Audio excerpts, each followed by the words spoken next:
काय म्हणाला?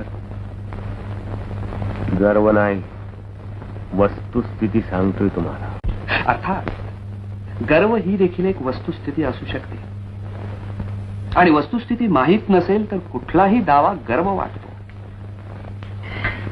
आपण उगीच वाईट मानू नका, पण आपल्या आयुष्याची शरम वाटण्यापेक्षा गर्व वाटणं अधिक चांगलं.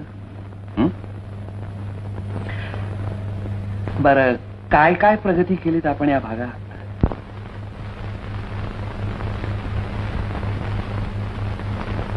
या भागातली परिस्थिती एकदम दरिद्री होती.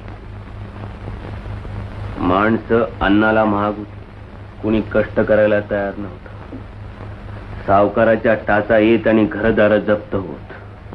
दर साल रोगराई यायची आणि धडधाकट माणसं घेऊन जायची. दवाखानाचं सोडाच, पण प्राथमिक शाळा सुद्धा नव्हती. उन्हाळ्यातले 3 महिने विहिरीमध्ये पाण्याचा टिप्पू दिसायचा नाही. 7-7 मैलाहून पाणी आणायला लागायचं. आम्ही विचार केला हे का नाही बदलता येणार. आमच्या प्रश्नांना जबाब देण्याऐवजी तुम्ही आम्हालाच प्रश्न विचारू लागलात. काय म्हणायचं काय तुम्हाला? नाव काय तुमचं? काही म्हणा, आम्ही ओ देऊ. खादी वापरता म्हणजे गांधीवादी दिसतात.